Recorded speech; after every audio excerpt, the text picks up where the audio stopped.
सईबाईंचा निष्प्राण हात शंभूबाळांच्या हातातून निसटला. तो मायाळू क्रूश हात मंचकावरच्या बिछाईतीवर कसनुसा होऊन कोसळला. त्यांच्या ओठातील हताश तुळशीपत्र निसटून घरघळत त्यांच्या गळ्यातील मंगळसूत्रावर ओघळले. महालात एकच आक्रोश उठला. चिरागदानाच्या काजळल्या ज्योती गुरफुटी थरथरल्या. भिंतीचे घडीव दगड शहारले. आऊ आऊ म्हणून बेदरट हाक घालीत शंभूबाळांनी सईबाईंचा हात उचलून गदागदा हलवला. सगळा राणीवसा मंचकावर ओळंबून आक्रोशत आहे हे पाहून भांबावलेले शंभूबाळ थोरल्या आऊ म्हणत जिजाबाईंना एकदम बिलगले. धाराऊंनी बाळराजांना महालाबाहेर काढले. सरत्या पावसाला शिवाजीराजांचा भावगड ढासळला. एक मनोजागा जमलेला मनसुबा वाहून गेला. मळवट भरल्या सईबाई ना परतीच्या मोहिमेला निघून गेल्या. सईबाईंनी राजगडावर देह ठेवला ही खबर ऐकताच पापण्या मिटून जगदंब जगदंब म्हणत अपार वेदनेने राजांची छातीवर भरून आली.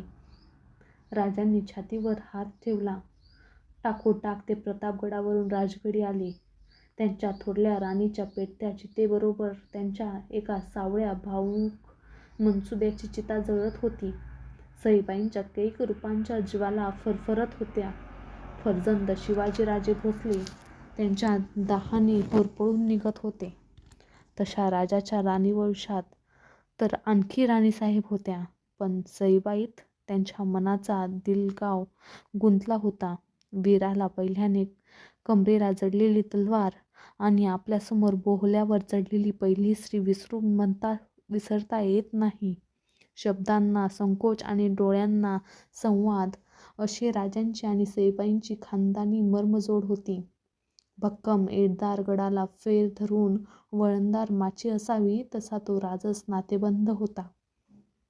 सईबाईंच्या जाण्याने राजगडावरचे देव नवरात्राच्या घटात बसण्याऐवजी सुतकात पडले. सालीना हसरा होणारा दसरा दुखरा झाला. बजाजी मामांनी मायेने जावळ उतरलेल्या शंभूबाळांच्या मस्तकाचे सईच्या साठी मुंडन केले. त्यांच्या पोरवयाची चर्या त्यामुळे पोरकी दिसू लागली. ती पाहून गलबलून आलेल्या जिजाऊंनी त्यांच्या निर्धाराच्या मायेने जवळ घेतले. आता जिजाऊंनीच त्यांची आऊ व्हायचे मनोमन ठरवून टाकले.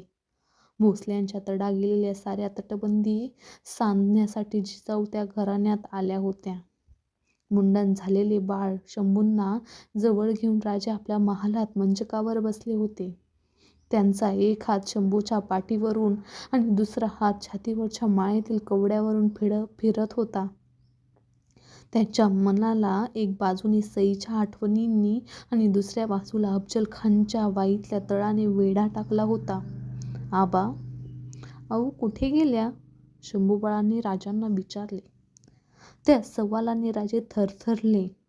त्यांच्याजवळ काही जाब नव्हता. अत्यंत मायेने ते आपल्या बाळराजांना खांदा थोपटवू लागले. त्यांच्या मनात हरभट ज्योतिषबुवांचे बोल उसळी घेऊन फुटले. पुराणातील रुद्र जसा आप्तगणाकडून फसला तसाच योग या कुंडलीत दिसतो. शंभूकडे बघताना राजांच्या मनाची घालमेल झाली. एक विचित्र विचार त्यांना चाटून गेला. उपजलात आणि धाराऊचे दूध तुमच्या वाट्यास आले, पण हयातीच्या पहिल्या चालीलाच तुम्ही आप्तगणाकडून कसे फसले जाल याचा अंदाज काही ज्योतिषांना नाही आला. राजे शंभूंचा खांदा नुसता थोपटवीत होते आणि नुसते थोपटीतच राहिले. मराठी दौलतीच्या उरावर अफजलखानाचे भय वाईत दबा धरून बसले होते. खानांनी पांढऱ्यांना शिरवळात, खराट्यांना कऱ्हेच्या खोऱ्यात, जाधवांना सोपे परगण्यात, सिद्दी हिलाला पुणे प्रांतात आणि सैफखानाला तळकोकणात पेरून राजांना जखडबंद करून टाकण्याचा कावेबाज डाव टाकला होता. ही तमाम कोंडी अंगावर घेऊन राजगडावर ठाण ठेवणे हिसाबी नव्हते. त्यासाठी खानाच्या वाईच्या तळाची बगल धरून दाटलेले जावळीचे कुंभलखोरे राजांनी केव्हाच हेरून ठेवले होते. प्रसंग पडला तर त्या खोरातील प्रतापगडाच्या शिडीवरून मावळतीकडून त्यांना सीतामानी सलामत कोकणपट्टी उतरतात येणे शक्य होते. रणसावजाचा धडक त्यांच्यापासून दूरच्या फासल्यावर राहून कधीच हुकविता येत नाही. त्यासाठी त्यांच्या अंगलठीला घासूनच हूल भरावी लागते. राजांनी वाईजवळ प्रतापगडाकडेच कूच व्हायचा मनसुबा धरला. या बेतात आता पालट झाला असता तर तो केवळ माँसाहेबांमुळेच.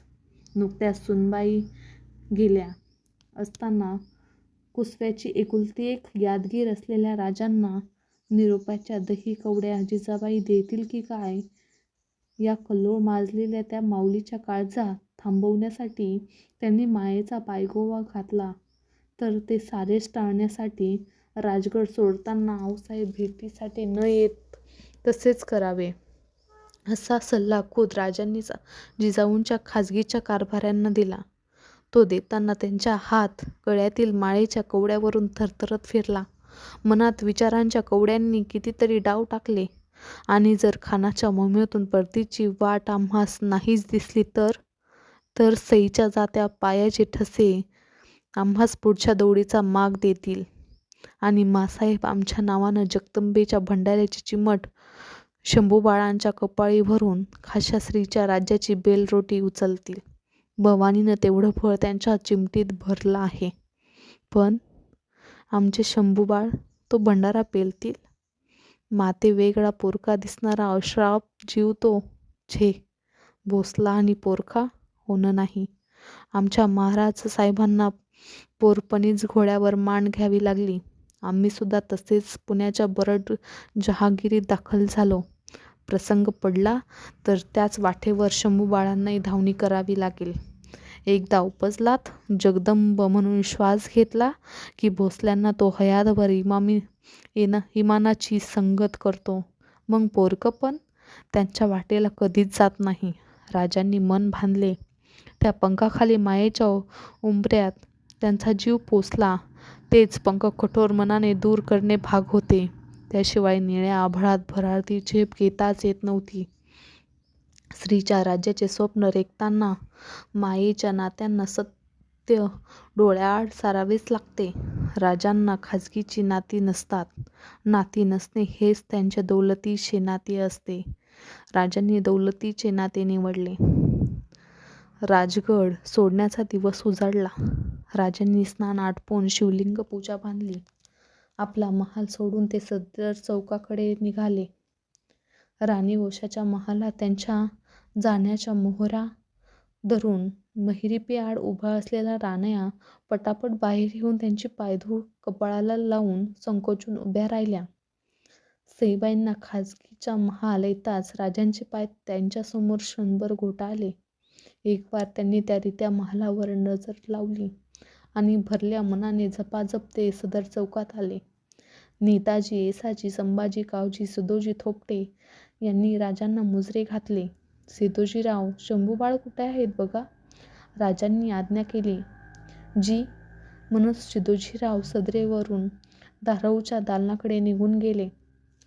धाराऊ बा राजांना घेऊन सिदोजीरावांच्या मागेमाग सदरेच्या उंबरठ्यापर्यंत आली.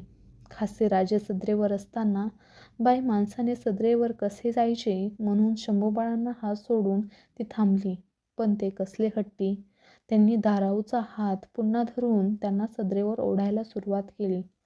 तो काकणभरला गोंदलेला हात पाहताच राजे म्हणाले, या धाराबाई. बा राजे ऐकणार नाहीत. जी म्हणत धाराऊ सदरेवर आली. शंभूबाळांनी पुढे येत राजांच्या पायावर मस्तक टेकवले. त्यांच्या मुंडन केलेल्या मस्तकावरचा लहानसा जिरेटोप घट्ट बसला होता. त्यावर एक हात ठेवून राजांनी त्यांना दुसऱ्या हाताने हळूवार वर उठवले. त्यांची हनुवटी तर्जनीने वर उचलून वाकून राजांनी त्यांच्या कपाळावरच्या शिवगंधावर आपले ओठ क्षणभर टेकविले. त्यांचे छोटे खांदे थोपटवीत घोगऱ्या आवाजात राजे बोलले, बाळ शंभू, माँसाहेबांना मुजरा करून आलात? जी आबा. तुम्ही गड उतरलात की आम्ही आभाळात जाणार.